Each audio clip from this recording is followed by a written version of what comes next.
La psicopatía es una forma de ser y de estar en el mundo y describe a un tipo de individuo que viene con una configuración cerebral predeterminada, donde ciertas áreas a nivel cerebral están inhibidas. Entonces hay una frialdad emocional, hay una capacidad para calcular, planificar, porque funcionan además en base a objetivos. Si a mí tú no me importas y no siento nada en función a ti, ¿eso en qué te convierte para mí?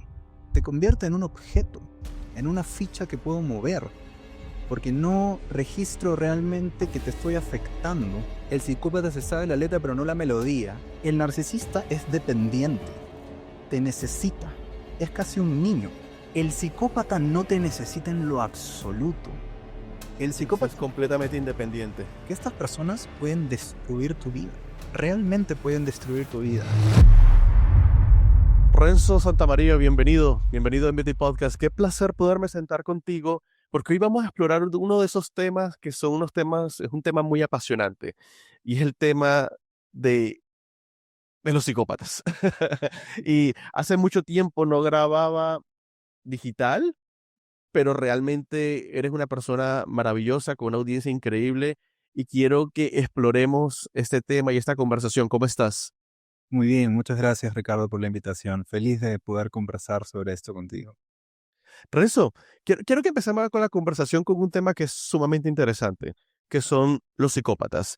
Y en las películas y en los documentales nos han vendido una imagen de que el psicópata es el asesino en serie, es la persona que hace crímenes sin parar, pero quitando esa imagen de Hollywood y yéndonos a un campo mucho más real, ¿cómo podemos definir a un psicópata? La psicopatía es una forma de ser y de estar en el mundo. Muchas personas piensan que estamos hablando de psicopatía y pensamos en una patología o en un trastorno de la personalidad, ¿no? Pero la psicopatía en realidad es un término forense y describe a un tipo de individuo que viene con una configuración cerebral predeterminada, donde ciertas áreas a nivel cerebral están inhibidas, ¿no? La capacidad para empatizar con las otras personas, em, la capacidad para experimentar múltiples emociones, ¿sí? Afectos positivos, afectos negativos, alegría, entusiasmo, amor, culpa, remordimiento, ¿no? Entonces hay una frialdad emocional, hay una capacidad para calcular, planificar, porque funcionan además en base a objetivos, ¿no? Em, Además, el psicópata puede, como tú bien planteas, distinguirse en dos variantes, ¿no? El criminal, que es el que vemos en las películas típicamente, que sí, que recae en actividades delictivas, en asesinatos, en dañar a las otras personas violentamente, pero tenemos la otra variante que es el psicópata integrado, ¿no? Que es el psicópata del que más se habla hoy en día, que básicamente es un personaje que tiene la capacidad de insertarse en la sociedad y funcionar en la sociedad, porque además no cae en esta típica impulsividad del psicópata criminal, ¿no? Son mucho más fríos y poco reactivos en ese sentido. No experimentan un montón de afectos, entonces no reaccionan como las personas típicas, ¿no? Y sin embargo, hay cosas que no se pierden, ¿no? Cuando pierden el control, cuando pierden el poder, cuando las cosas no van en función a los objetivos que quieren lograr, entonces recurren a lo que se conoce como las famosas estrategias psicopáticas, ¿no? Manipulación, proyección de poder, amedrentamiento, amenazas, violencia explícita puede ocurrir, violencia sutil también, ¿no? Entonces, distintos mecanismos para ejercer control, poder y dominio sobre el otro. Una variable particular también es que el psicópata está orientado a objetivos, ¿no? A diferencia de otras problemáticas que nos podamos encontrar por ahí, como el narcisismo patológico que busca suministro, atención, o por ejemplo un trastorno borderline de la personalidad que necesita am, contención emocional a partir del vínculo con la otra persona. El psicópata específicamente se va a orientar a logros, ¿no? Y por eso es que lo encontramos en escenarios sociales que seguramente iremos conversando, como la política, como las empresas, como estructuras jerárquicas donde ahí pueden em, resaltar, digamos, o obtener lo que quieren. ¿No?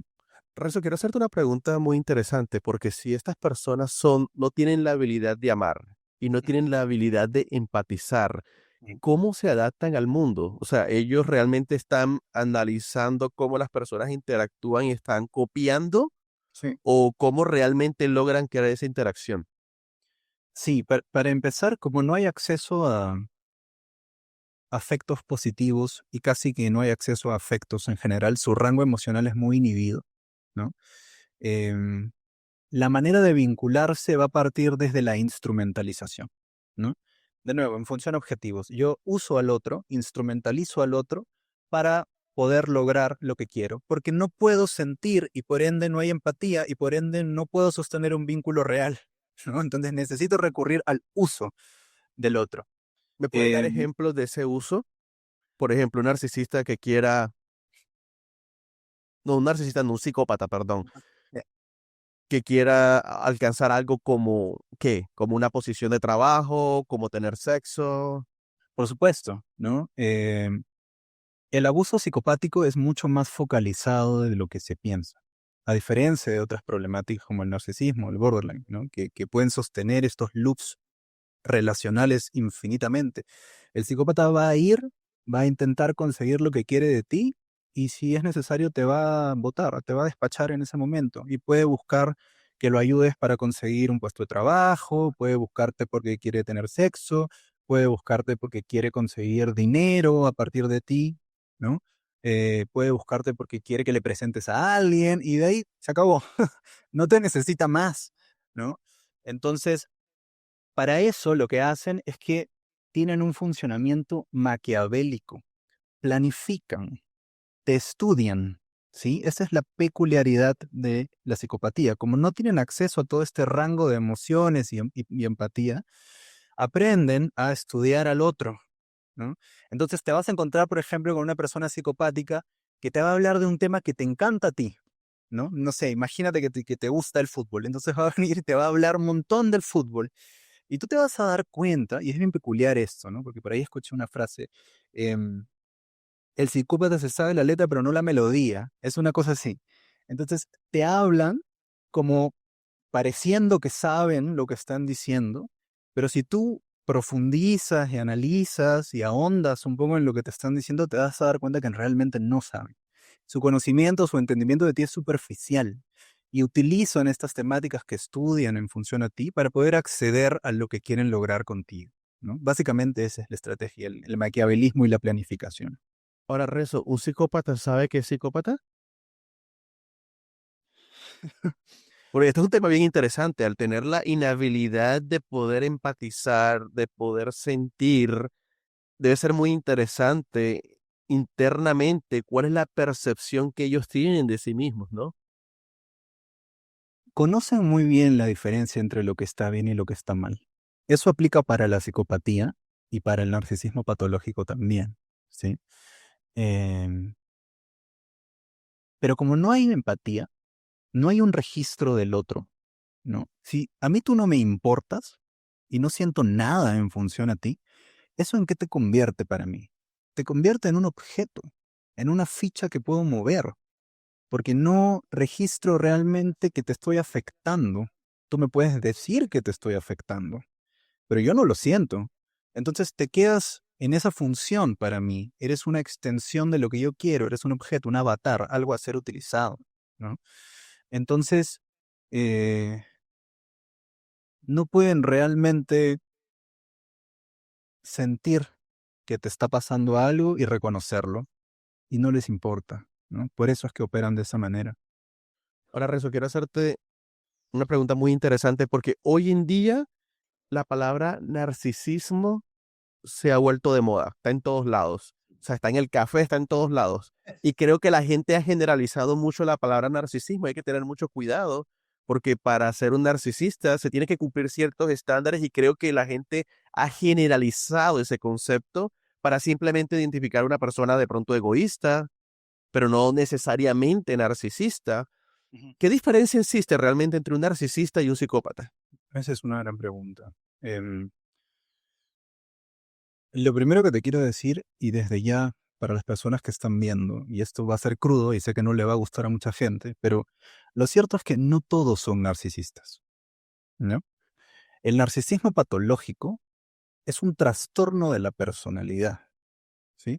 Si no me equivoco, aproximadamente de la población general, el 1.7% de personas tienen este trastorno. Eso quiere decir que en tu vida, en realidad te has encontrado con muy pocos narcisistas, ¿ya? Em, el trastorno narcisista es una condición postraumática. Es la consecuencia o la secuela de una serie de traumas vinculares y relacionales que ocurren en la infancia, que rompen la personalidad de tal manera que este personaje necesita construir una falsa identidad para sostenerse en el mundo, para estar operativo en el mundo. Pero lo que niega básicamente es la realidad. ¿Sí? El narcisismo es una manera de evitar la realidad construyendo una imagen grandiosa de uno mismo. En ese sentido, el narcisismo patológico, y muchas personas seguramente lo van a corroborar, ¿no? Es una forma de pseudopsicosis. Es decir, estas personas no están del todo aquí. Ok. Caen muchísimo en el delirio, caen muchísimo en la grandiosidad, caen muchísimo en la amnesia disociativa, no se acuerdan un montón de cosas y confabulan, es decir, construyen narrativas, lo que se piensa famosamente como gaslighting, que en realidad en el narcisismo patológico no es gaslighting, es una confabulación. Ellos se creen su mentira, ¿no? Ok. Entonces, vamos viendo que hay un montón de variables en este trastorno que realmente aluden a que esta persona no funciona del todo en la realidad, ¿no? Ahora, ese es el trastorno. ¿Qué pasa? Hay personas que no tienen el trastorno clínico, pero que tienen rasgos marcados narcisistas, ¿no?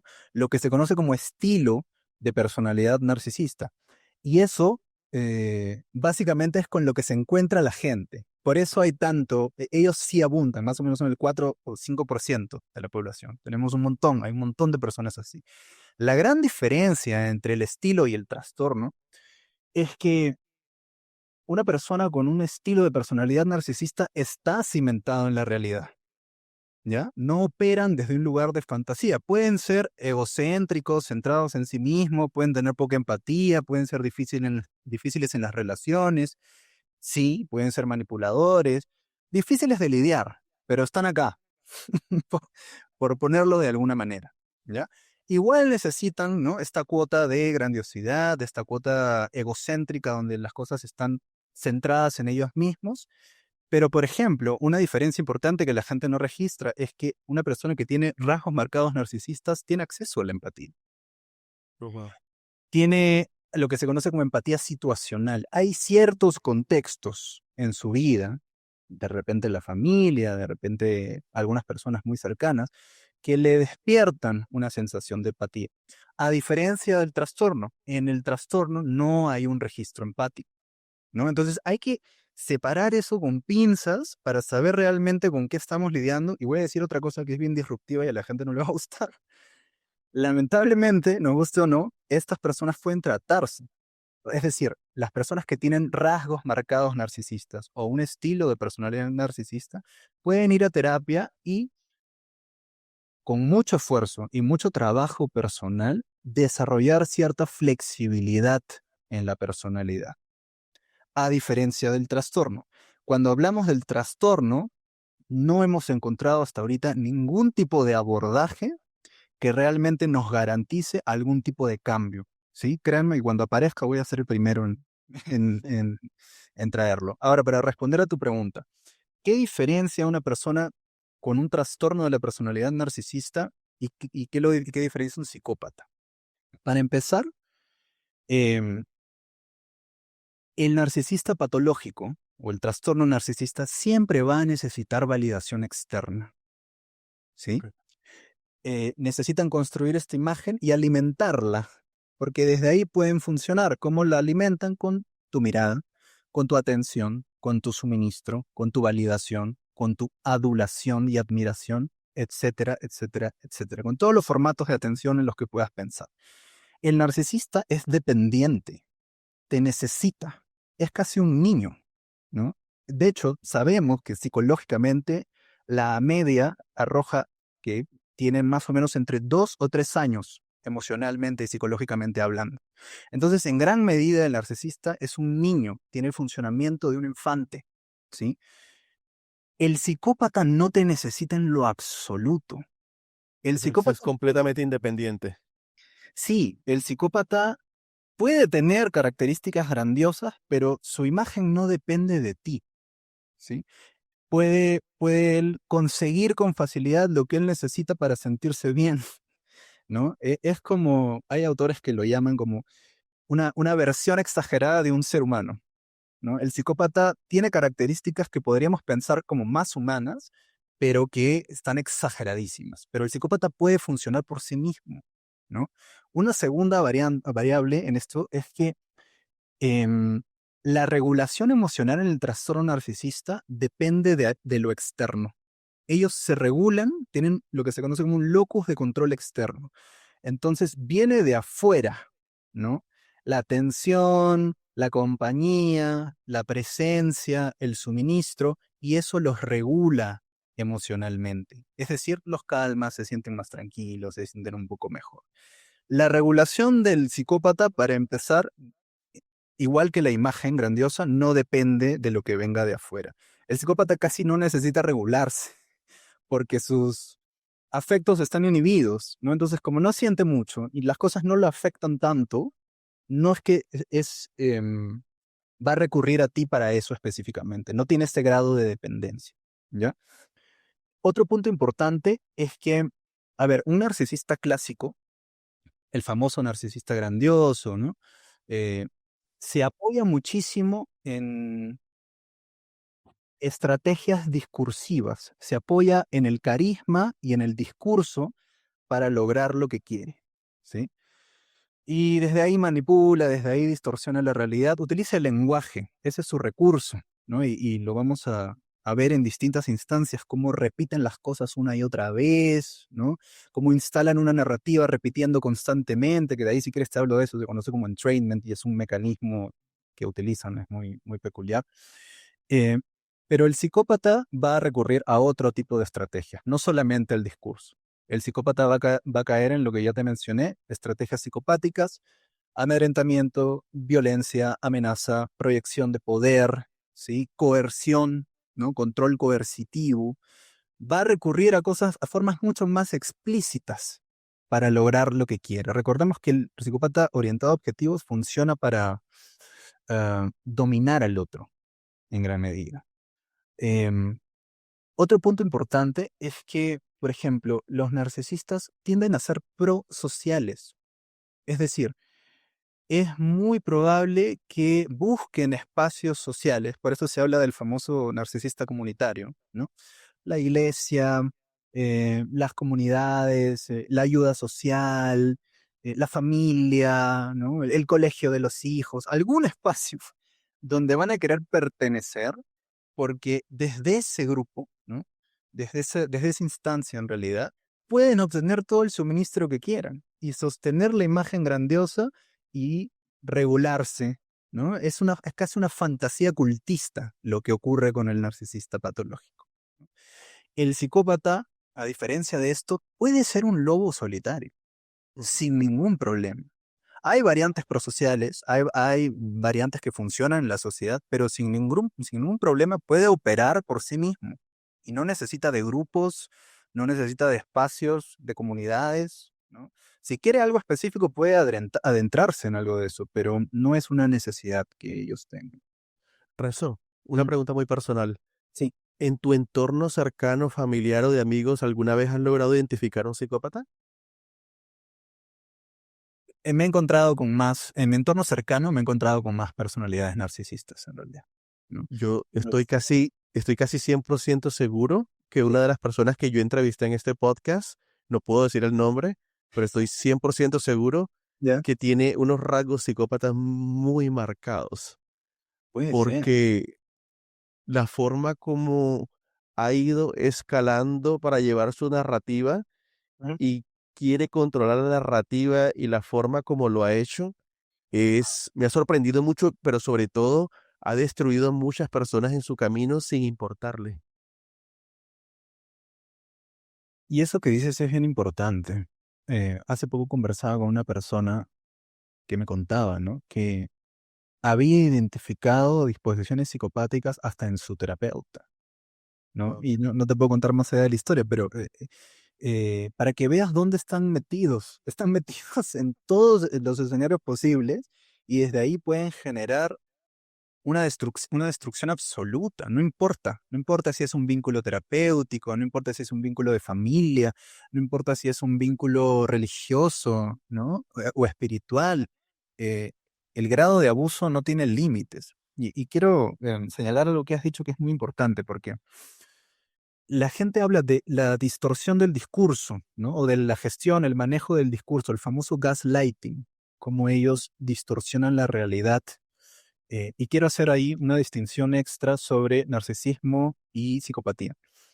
El narcisista clásico, el narcisista patológico, el trastorno de la personalidad narcisista, em, sufre de amnesia. Tiene lo que se conoce como amnesia disociativa. Tiene episodios amnésicos, no se acuerda de muchísimas cosas.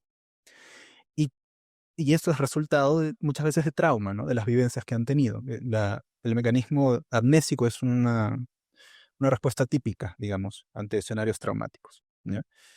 ¿Y cómo compensan esto? Entran en la confabulación narcisista. Ellos, como te decía hace un rato, construyen falsas narrativas a partir de los huecos de información que tienen, porque no se acuerdan de las cosas, construyen falsas narrativas que ellos mismos se creen.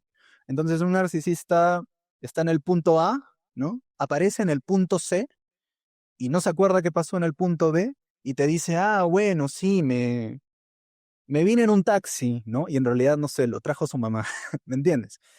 Y como se cree en la mentira, se siente tan genuino, ¿no? Tan Como, auténtico. es como una repetición en su cerebro de que llega un punto en que ya se lo creen porque lo han... Todos tenemos mecanismos confabulatorios. Aparecen en la depresión, por ejemplo, cuando una persona tiene la depresión mayor, ¿no? Tiende a ver las cosas desde un lugar mucho más negativo y todo se torna gris y de repente la persona está mejorando, pero no lo ve, ¿no? Todos tenemos características confabulatorias, un cableado en el cerebro para la confabulación, pero en el caso del narcisista, esto es el resultado de una serie de vivencias traumáticas que partieron la personalidad, ¿no? Con un componente genético marcado también, no quiero que perdamos eso de vista, ¿ya? Y sencillamente construyen una historia que se creen. Y la gente escucha eso y termina siendo convencida por su historia y de ahí posteriormente se dan cuenta que no era verdad y a eso le están llamando gaslighting. Pero en realidad no es gaslighting. El gaslighting es en esencia un mecanismo psicopático, ¿sí? Em, ¿Qué quiere decir eso? El psicópata sabe conscientemente y activamente que va a intentar distorsionar tu realidad, va a intentar gestionar la narrativa, va a intentar manipular, va a planificar, va a ser maquiavélico, te va a estudiar y va a hacer y decir lo que tenga que decir para lograr lo que quiere, ¿no? Es un mecanismo activo y consciente, adrede, ellos lo hacen adrede. En el caso del trastorno narcisista de la personalidad es casi una cosa automática, ¿sí? Les ocurre. Esto no, por supuesto, no justifica, ¿no? El daño, la manipulación, Em, pero clínicamente eso es lo que ocurre, al menos. Ahora, tenemos también una variante de narcisista, que es conocido como el famoso narcisista maligno, que usa las dos, Mm. ¿sí? Y por eso también la gente tiene estas dificultades en el momento de diferenciar. Usa las dos. eh, se apoya en el discurso, se apoya en el lenguaje, se apoya en el carisma, se apoya en la confabulación, porque también tienen episodios amnésicos o amnesia disociativa, pero también recurre a estrategias psicopáticas, ¿no? Entonces van a haber momentos donde está confabulando y van a haber momentos donde está a propósito intentando distorsionar tu realidad y utiliza estrategias psicopáticas como las que ya te he mencionado. Es la versión de narcisismo o la variante de narcisismo más próxima a la psicopatía y ahí la línea es muy fina. La diferencia está en que ellos todavía están necesitando esta validación externa, ¿sí? Claro. Todavía requieren de afuera, de la atención del suministro para poder sostener su imagen, a diferencia de la psicopatía, ¿no? Pero recurren casi a las mismas estrategias. Por eso, qué interesante, porque quiero que vayamos tocando distintos ámbitos de nuestra vida cotidiana, lo que puede ser nuestra Ujú, familia, lo que puede ser nuestra pareja, lo que puede ser nuestro jefe, y quiero que lo vayamos explorando. ujú, Quiero que empecemos con el tema desde lo más básico, el tema del dating. Mira, ujú, vivimos en un mundo 2026 sí, donde la forma de conectarnos cambió. ujú, Ya no nos conectamos en un restaurante, no nos conectamos en un bar, no nos conectamos en un parque público, nos conectamos por medio de aplicaciones que no estoy diciendo que sean malas, ujú, sino que la forma como se han diseñado, están diseñadas para que tú estés constantemente teniendo citas y no realmente encontrando una pareja, porque es ujú. un negocio. O sea, Claro. tenemos que ser muy honestos, es un negocio. Ahora, ¿qué pasa? Acá en la Florida se ve mucho, esto es un tema que yo he explorado con distintos autores y con distintos invitados. Se logra percibir un mundo del dating que es una locura. O sea, donde realmente ves a personas que son, te pudiera decir, como personas que se dedican a tener citas, Sí, a tener 30, 40 citas por año, conocen, tienen sexo y viven emociones y de repente se desconectan y desaparecen, hacen ghosting. sí. ah, y quiero que las personas, hombres como mujeres, logremos crear o identificar ciertos patrones que nos ayuden a encontrar a un psicópata dentro de nuestra cita, porque yo creo que nadie quiere Ujú, lidiar con una experiencia que puede ser bastante traumática. Por tu ujú. experiencia y por el conocimiento que tú tienes, ¿cuáles son esos red flags que podemos identificar en una cita, en nuestra primera cita, con una persona que pueda tener estas características? Solo quiero agregar antes de plantearte esto, que sí, que en efecto el mundo del dating es un mundo que está plagado de personas así. Porque para el psicópata esto es como ir al mercado, ¿no? Porque si funcionan en base a objetivos y lo que quieren es conseguir algo y un día se les antoja sexo, ¿a dónde van? ¿No? Van a la dating app, consiguen sexo y de ahí se desaparecen, ¿no? Entonces, como es un escenario de gratificación inmediata, es perfecto para que el psicópata obtenga lo que quiere y también es perfecto para que el narcisista obtenga el suministro que necesita, por ejemplo. Entonces, yo converso con muchas personas que tienen experiencias en estas apps y lamentablemente les va muy mal y piensan que ellos son el problema. Y Ujú. eso es lo grave, ¿no? Porque se lo atribuyen y pasa que luego de estas relaciones te atribuyes muchas cosas, pero en realidad están lidiando con perfiles sumamente complejos que nadie les ha enseñado cómo uno tiene que lidiar con esto, ¿no? Entonces, solo para responder lo que me estás planteando, lo primero que habría que identificar es la velocidad en la relación, ¿sí? Si una persona te está conociendo y ya quiere ser tu pareja, ya quiere mudarse contigo, ya quiere que se vayan de viaje, ya quiere casarse contigo, ¿no? Eh, esa velocidad es un indicador de que ahí algo no está bien. Y te planteo por qué. Desde el lado de la psicopatía, mientras más rápido puedan conseguir su objetivo, mejor. Entonces, si necesitan llenarte de un discurso elaborado y bonito para que te lo creas y ellos puedan conseguir lo que quieren, lo van a hacer. Desde el lado del narcisismo patológico, el narcisista básicamente se vincula desde una fantasía, ¿no? Este momento tan peculiar del que se habla, ¿no? Como el love bombing o la idealización, ¿no? Es el narcisista relacionándose desde la grandiosidad que proyecta en ti. Entonces, como él es grandioso, ¿no? Y necesita a alguien grandioso para estar iguales, va a colocar todo eso en ti y te va a hacer sentir de esa manera, te va a hacer conocer una versión de ti que no tiene precedentes, falencias, problemas, ¿no? Una versión idealizada. Y te mereces todo, pues te mereces amor, te mereces respeto, te mereces cariño. Ese es el momento de love bombing y es tan serio porque lo que hace es que genera un imprint dopaminérgico. Es decir, genera una marca de dopamina muy fuerte en el cerebro y en el sistema nervioso que básicamente genera posteriormente un estado adictivo, te vuelve dependiente, ¿no? Y si alguien que estás conociendo ya quiere casarse contigo a los 3 meses, en realidad no se está vinculando contigo, se está vinculando con la fantasía que tiene de ti.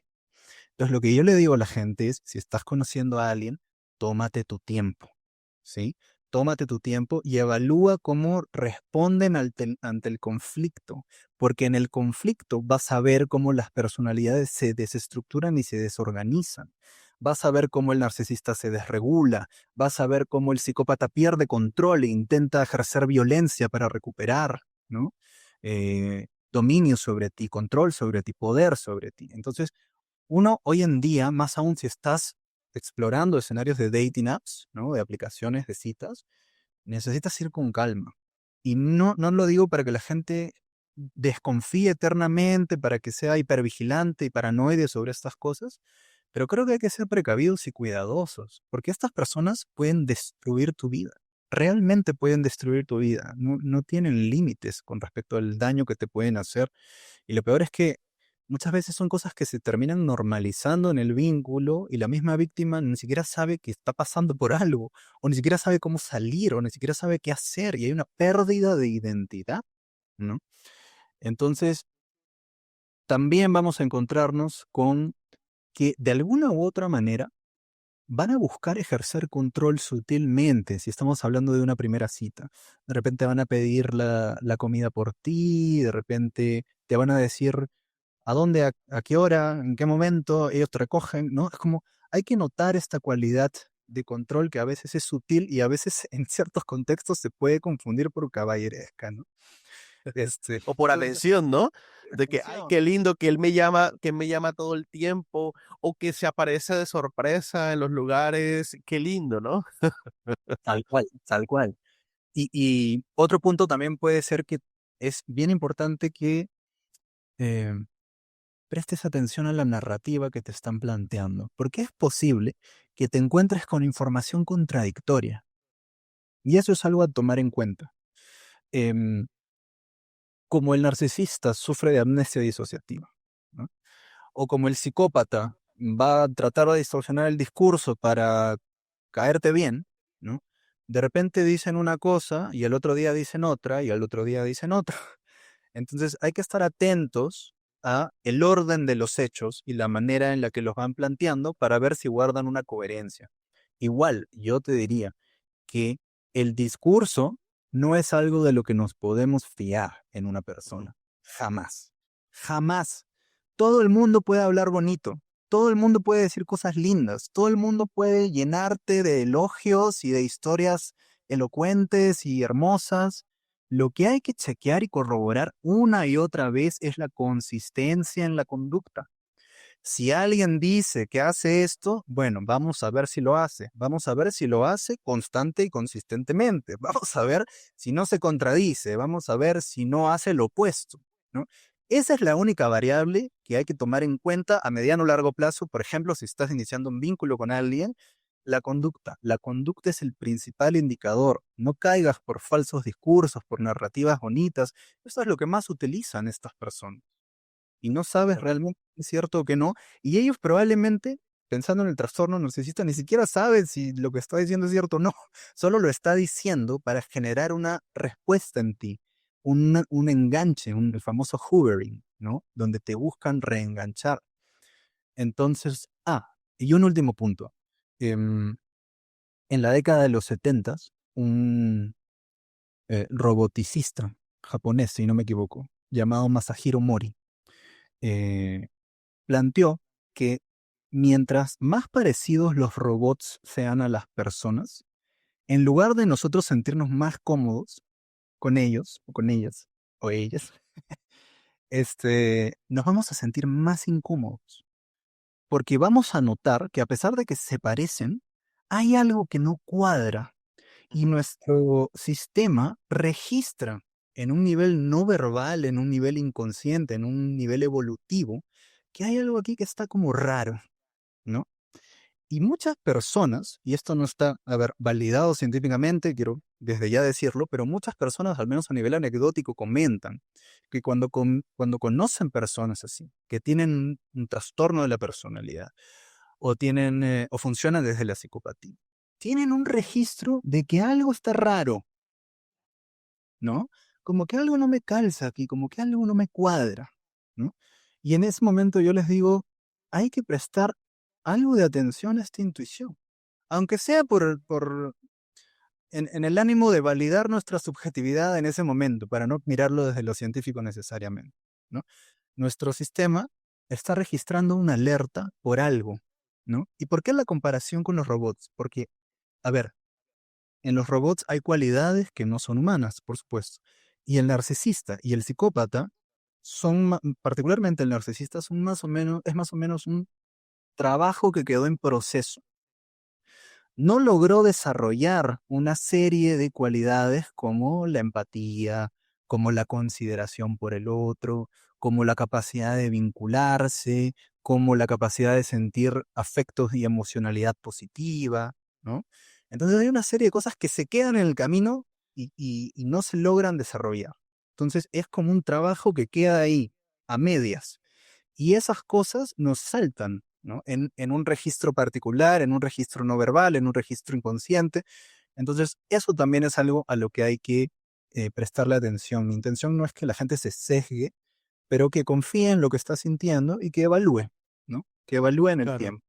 Sobre todo ese tema de la intuición, siempre si hay algo que no está bien o hay alguna sensación de que algo está mal, prestarle mucha atención a eso, porque ahí hay como, mira, hay algo muy curioso y es que nosotros como seres humanos, cuando nos estamos expresando inconscientemente, estamos lanzando ciertos mensajes y cuando empezamos a recibir esa información y nuestro cerebro dice que por alguna razón algo no está bien acá, son mensajes inconscientes que la otra persona está mandando y que tú de una u otra forma estás interpretando, pero no eres, en ese momento no lo estás procesando. Entonces es un tema sumamente interesante. Ahora, quiero que nos vayamos al plano familiar. Este es un tema bien interesante. Digamos que el hombre o la mujer cayó, se dejó envolver por esta persona porque tiene una personalidad que es muy carismática, es una persona que tiene un poder de hablar y de expresarse que termina enamorando a esta persona. ¿Mm? ¿Realmente un psicópata puede llegar a sentir amor por sus hijos?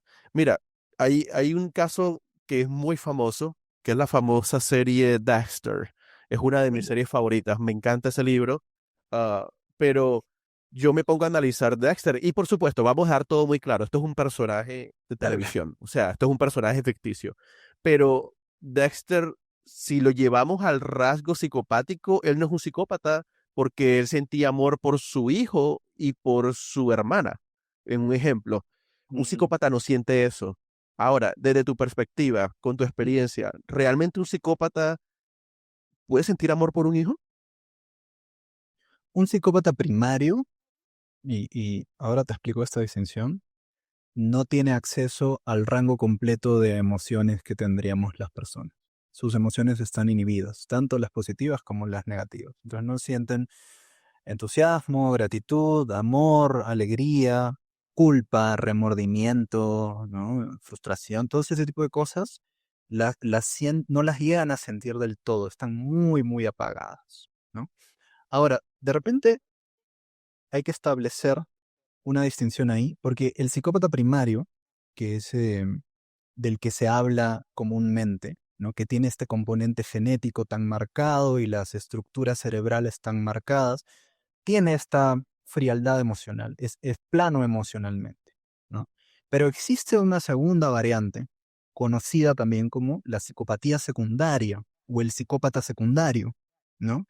Que es pensado como una versión del psicópata mucho más moldeada por el entorno, ¿no? Mucho más resultado de abuso, violencia, trauma, códigos sociales en la familia, en el sistema, abuso, ¿no? En el sistema. Y eso da origen a un cerebro con una serie de disposiciones psicopáticas, ¿no? Pero el psicópata secundario no tiene tan marcada esta cualidad de la frialdad emocional. Es, por ejemplo, más impulsivo, más reactivo, ¿no? Es el típico vándalo o el criminal, el ladrón en la calle, ¿no? Que forma parte no sé, de estas famosas gangs, ¿no? Por ejemplo, ¿no? Es impulsivo, ¿sí? Y pasa por encima de la norma con mucha facilidad, ¿sí? Se dice y se piensa que esta variante de psicopatía tiene acceso en ciertos momentos, en ciertas circunstancias también, a ciertas disposiciones empáticas, ¿sí? Ok. Pero hay que establecer esta distinción. El psicópata primario, cero. El psicópata secundario, sí. Y de hecho, el psicópata secundario siente angustia, siente ansiedad, tiene miedo. O sea, la emocionalidad está mucho más marcada o desinhibida, ¿no? Eso es lo que lo caracteriza, sobre todo, en contraste con el primario. Entonces puede ser que estemos tratando con eso también, ¿no? Renzo, quiero hacerte una pregunta porque la persona que es víctima de este psicópata, Sí. pongamos el ejemplo, una mujer Ujú. que ha sido víctima de este psicópata, ¿cuál es el momento en el que todo cambia? O sea, esto de repente de un momento a otro el love bombing se acabó y ella siente como que algo cambió acá, o cómo es la percepción de esa persona de que la cosa cambió. En la psicopatía y en el trastorno narcisista son diferentes, ¿no? En la psicopatía específicamente, la cosa cambia o cuando ya no te necesitan o cuando sienten que pierden poder o control Ujú. sobre ti. Entonces, por ejemplo, no sé, el psicópata te ha restringido de ver a tus amigos, a tus amigas, a tu familia, ¿no? Porque dice que son malas personas y lo que está haciendo es que está reteniéndote para, ¿no? Para él mismo. Y un día tú, de manera muy autónoma, decides ir y ver a, no sé, a tus amigos, ¿no? Ese es un escenario donde te sales del marco de control y el psicópata va a responder desde la retaliación, definitivamente, porque él no se puede permitir perder poder y control sobre ti, ¿no? También está el caso en que sencillamente le dejaste de importar porque ya no cumples la función que necesitabas cumplir para él, entonces te va a despachar y para eso probablemente recurra a la devaluación, ¿no? No necesariamente es algo que tú haces, es el marco en el cual esta persona opera, ¿no? Porque una persona típica, si tú te vas con tus amigos o tus amigas, te dice, bueno, diviértete, ¿no? Pásala bonito. Pero para estas personas, eso representa, para estos personajes, eso representa una forma de desafiar su marco de poder y control que no están dispuestos a tolerar, ¿no? Ahora, en el caso del narcisismo o el trastorno narcisista, en realidad, para ser específicos, es diferente porque el objetivo del narcisista es dejarte, siempre. El objetivo vincular y relacional del trastorno de la personalidad narcisista es descartarte. No hay otra manera. ¿Por qué? Lo que ellos hacen en los vínculos es la repetición de un momento muy particular en el desarrollo infantil, donde el infante está intentando separarse psicológicamente de la madre, más o menos los 2 o 3 años. Este es un momento clave, porque va a empezar a explorar el mundo, va a desarrollar un poco más de autonomía, necesita esa separación. Es un proceso que se conoce como separación-individuación, ¿no? Pero cuando hay trauma, cuando hay abuso, cuando hay negligencia, cuando hay todas estas cosas a nivel relacional, ese proceso nunca se concreta, nunca se termina de dar. Y el narcisista patológico queda atrapado en esa simbiosis con la figura materna o paterna de la que no se pudo separar, ¿no? ¿Y qué hace? Se convierte en un adulto que eventualmente intenta repetir y concretar esa separación con las parejas, con los vínculos, ¿no? Con los enamorados, los novios, las novias. ¿Y cómo se ve eso? ¿No? Lo que hacen básicamente es, te idealizan, el famoso ciclo de abuso, te idealizan, proyectan lo grandioso en ti para engancharte, ¿no? Y para poder descartarte, ¿sí? Para poder pasar al descarte, al abandono, a la separación, necesitan entrar casi que automáticamente en la devaluación. ¿Por qué? ¿Cómo dejas a algo tan grandioso? Ujú. ¿Cómo dejas a algo o a alguien que has puesto en un pedestal? ¿Qué tienes que hacer para poder reconciliarte con la idea de que lo vas a dejar o la vas a dejar? Necesitas colocarlo en el lugar de lo negativo. Entonces el narcisista te empieza a devaluar, empieza a acusarte, empieza a señalarte, empieza a tratarte mal, empieza a etiquetarte, casi que automático. Esto es algo que va a ocurrir en el vínculo, em, no es negociable, ¿no? Lo van a hacer para poder pasar al descarte. Es la manera en la que ellos se vinculan, desde estos parámetros. Casi como si tuvieran un software instalado y solamente pudiesen moverse desde ahí. Por eso el ciclo de abuso es tan visible y evidente. Idealización, devaluación, descarte, que era necesario, y vuelve, el famoso hoovering o reidealización. ¿Por qué vuelven? Y eso es bien curioso. Claro, muchas personas dicen vuelven porque necesitan suministro nuevamente, porque la otra no les funcionó. Sí, también está la cuestión del suministro, ¿no? Pero vuelven en gran medida también porque necesitan reconciliarse con la idea de que se equivocaron. Te lo explico, mira. Si yo soy narcisista patológico y soy perfecto y grandioso, ¿no? Eso quiere decir que no me puedo equivocar. Y si yo pensé que tú eras perfecto y grandioso cuando me vinculé contigo, y de ahí me di cuenta que no lo eras, eso quiere decir que yo me equivoqué y que no soy tan perfecto y grandioso como pensaba. Eso les genera una disonancia cognitiva. Y muchas veces se habla de la disonancia cognitiva de la víctima, ¿no? Me da risa porque en realidad ellos también pasan por su disonancia cognitiva. ¿Y qué hacen? Intentan regresar y reidealizarte en un intento de reconciliar esa disonancia. No, yo no me equivoqué. No puede ser que me haya equivocado, ¿no? Seguramente si eres perfecto y grandioso como pensé inicialmente. Entonces ahí vamos viendo los matices de esta patología y te das cuenta que es una locura. ¿Me entiendes? Por eso te hablo de pseudopsicosis, porque es una locura. Y las personas creen que están lidiando con gente normal, que pueden dialogar y conversar y llegar a acuerdos, ¿no? Eso no va a ocurrir jamás en un escenario, en un vínculo con una persona con un trastorno de la personalidad narcisista. Y en la psicopatía tampoco, o sea, es muy complejo. Por eso creo que es importante abrir estos espacios para que las personas puedan lograr identificar Ujú. este tipo de personalidades o estos, ¿cómo se le podría decir? Diagnósticos de personas, porque realmente las consecuencias que te puede dejar y el daño que te puede dejar puede ser un daño para toda tu vida.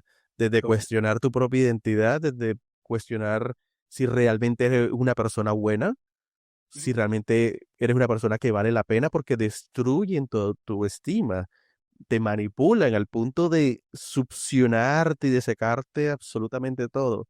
Es un tema muy interesante porque preparando esta entrevista Sí. lograba leer datos muy interesantes acerca de la forma como manipulan y, y Ajá. es, y es increíble el daño que pueden causar. Ahora, hay una pregunta que te quiero hacer.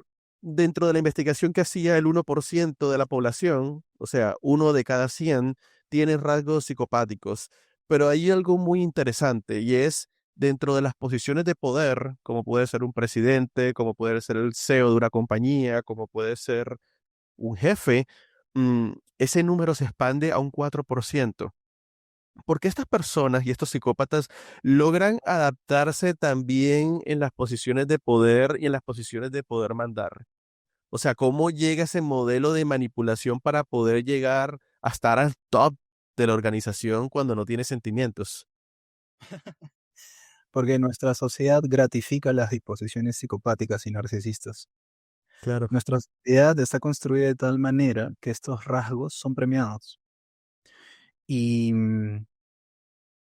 eso hace que en los escenarios de jerarquías o de estructuras de poder o en los sistemas donde necesita haber un líder, alguien que está por encima, estas personas tengan mucha facilidad para lograr lo que quieren, ¿no? Claro, lo que Porque, llaman, necesitamos a alguien con cabeza fría. y es cierto que las personas que tienen disposiciones narcisistas y psicopáticas, por ejemplo, en un escenario laboral, consiguen cosas, logran cosas. Es verdad, pero ¿cuál es el precio que se paga? O sea, el precio que se paga es la gente en ese sistema o en ese espacio que realmente termina siendo maltratada y abusada, ¿no? Entonces ahí nos encontramos con una contradicción bien peculiar, ¿no? Porque pareciera que lo que hoy en día se reconoce como bueno dentro de escenarios políticos o laborales, ¿no? Em, Está muy asociado en realidad a características psicopáticas y narcisistas, ¿no? Y por eso creo que hoy en día se está pensando también en el otro lado, ¿no? En incorporar la empatía, el cuidado del clima laboral, por ejemplo, en escenarios de empresa, ¿no? Pero sí es cierto que, por ejemplo, la posición laboral con la mayor cantidad de psicópatas son los CEOs, ¿no? Ujú. Em, en la política, el 11% de políticos son psicópatas. Y eso no es Wow. poco.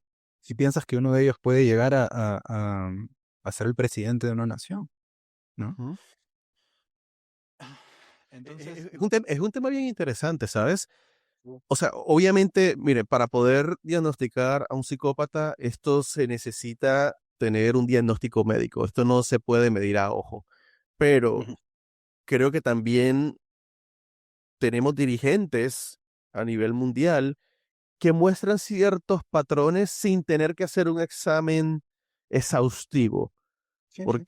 porque toman decisiones a veces que uno no entiende, decisiones muy frías, decisiones como si no les importara lo que pasara con las otras personas. Mm. En el contexto actual, ¿crees que tenemos dirigentes, presidentes dirigiendo una nación que son psicópatas? Sí, por supuesto.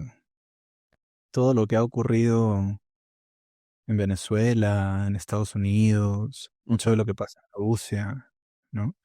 Las grandes potencias, uno se tendría que preguntar cómo llegaron a ser grandes potencias, ¿no? claro. A costo de qué?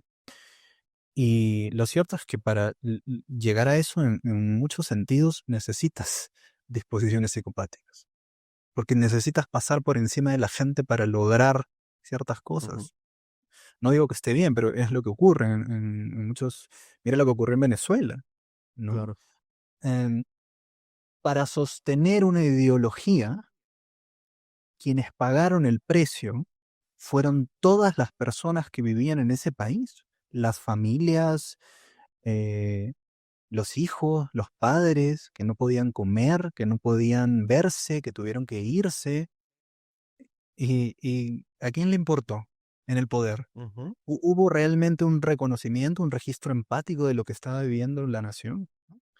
En lo absoluto, ¿no? claro. Más bien se siguió promoviendo de otras formas, pero bueno, hay muchísimos casos, ¿no? Hay muchísimos casos y yo pensaría que hay que evaluar bien, ¿no? A quién se pone en estos puestos. Y se necesita definitivamente hacer una evaluación psicológica. Sí, yo creo que eso es Definitivamente. sumamente importante. Mm. Definitivamente, estos perfiles o cualquier persona que esté en un cargo de presidente, yo creo que se le debería hacer un examen para poder determinar realmente hasta qué punto va a cambiar. Hace poco, como tú decías, con todo lo que pasó con Venezuela, veía muchas entrevistas que se le hicieron a Hugo Chávez en su momento, Mm. donde primero prometía una cosa y la realidad terminó siendo otra. Y terminó siendo un gobierno despiadado que fue acabando y que se vendió como socialista y que terminó con Maduro. O por ejemplo, Cabello. Cabello en Venezuela, que es el que corre el ejército. ese tipo no tiene piedad, si me hago entender. O sea, la forma como torturan a las personas, la forma como eran encarcelados, la forma como, o sea, deja mucho de qué hablar sobre las decisiones de la persona que está corriendo. Sí, te quiero agregar algo ahí que creo que es bien importante en función a este tipo de personalidades. ¿Alguna vez te has preguntado por qué la política es un escenario tan polarizado? Ujú. Es común en todo el mundo, ¿no? En todos los escenarios políticos hay polarización, por alguna razón que nadie se explica bien. Y pasa que, no quiero reducirlo todo a esto, seguramente hay otras variables y muchísimas a nivel estructural también, ¿no? Pero las personalidades psicopáticas y las personalidades que tienen alguna afectación a nivel de la personalidad tienden a ver las cosas de manera dicotómica, ¿sí? Es decir, por ejemplo, el trastorno narcisista, en su grandiosidad, siempre va a considerar que él es el bueno y que tú eres el malo, ¿no? El psicópata, en función a su búsqueda de poder, va a ver a todos como enemigos, ¿no? Para él poder o ella poder sostener esta necesidad, ¿no? Y eso es lo que ocurre. Estas personalidades construyen enemigos y le van a poner el nombre de lo que le necesiten poner, ¿no? El imperio yanqui, la derecha, la izquierda, tal personaje, tal país, ¿no? Y por supuesto, eso es algo, y de repente lo has visto en el mundo del marketing, la gente resuena muchísimo con eso. Cuando tú tienes un enemigo en común con alguien, eso moviliza a las masas, ¿no? Y si lo llevas a una esfera política, a una esfera social, y pones a un montón de gente en contra de alguien o de algo específicamente, tienes asegurado el following de la gente, ¿no? El seguimiento de la gente. Eh, y esa es una de las razones por las cuales estos personajes tienen tanta audiencia, por llamarlo de alguna manera. Tocan un instinto muy primitivo de las personas, construyen enemigos con los que hay que pelear, ¿no? Y las personas se alinean a esa disposición con mucha facilidad porque hay que pelear contra el enemigo, es una cosa muy evolutiva, ¿no? Y con mucha facilidad a veces quedan sesgados o se dejan llevar o no ven los puntos medios o entran en la dicotomía y ellos también se ponen para un bando, ¿no? Es como un funcionamiento medio tribal que tenemos las personas. Y estos personajes lo magnifican, lo sacan a la potencia, ¿no? Y eso ocurre en escenarios políticos, familiares, sociales, de todo tipo. Renzo, he disfrutado muchísimo esta conversación, de verdad. Es un tema Igual, sumamente interesante. Quiero hacerte una última pregunta para cerrar. sí, ¿La psicopatía se nace o se construye en el camino? ¿O es una combinación de las dos? es una combinación de los dos.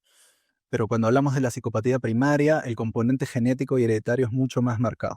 No necesita tanto del ambiente, ¿no? Entonces, es muy fácil que se desarrolle una psicopatía primaria. O sea, que Necesita, puede haber una familia con buenas intenciones, con amor, pero un niño con problemas psicopáticos, él, a pesar de que se le está dando las condiciones y el ambiente necesario, va a ir cogiendo un rumbo que no va a ser bueno para él. sí. Siempre se necesita algo del ambiente para em, que esta cuestión genética aflore, ¿no? Hereditaria aflore. Pero en el caso de la psicopatía primaria, la intervención del ambiente es mucho menor y el componente hereditario es mucho más marcado. En la psicopatía secundaria es al revés. La intervención del ambiente es mucho más marcada, ¿no? Ujú. Pero hay diferencias entre el primario y el secundario igual, ¿no? Renzo, pero basado Mm, en ese statement, sí. realmente, ¿qué tan culpables son ellos entonces? Bueno, te pongo una serie de ejemplos, ¿no? Em, te lo abordo primero desde el narcisismo patológico. Sabemos que los narcisistas, cuando entran a prisión, dejan de ser narcisistas, Oh, wow. ¿no? Porque se adaptan y no quieren problemas y se adaptan. O sea, pueden elegir. En la psicopatía hay una hay un conocimiento y una capacidad de distinguir entre lo que está bien y lo que está mal, ¿no? No nos podemos librar ni de las circunstancias ni de la carga genética, por supuesto, ¿no? En ese sentido, al menos, no es que sean culpables, pero posteriormente existe la capacidad de elegir, ¿no? Es un tema debatible igual, ¿no? Porque qué tanto estás tomado, influenciado por lo que viviste en tu entorno, por los componentes cerebrales, los déficits de estructura y función en el cerebro, ¿no? Pero ahí lo dejo, la capacidad de elección existe y cada persona necesitará evaluar sus propias circunstancias, ¿no? Pero lo cierto es que en la mayoría de los casos, tanto en el trastorno narcisista como en la psicopatía, las cosas no terminan bien. No hay una disposición hacia el cambio. Sobre todo en el trastorno narcisista no la hay y en la psicopatía tampoco, porque se orientan a lo que quieren lograr sin importar lo que se tenga que hacer, ¿no?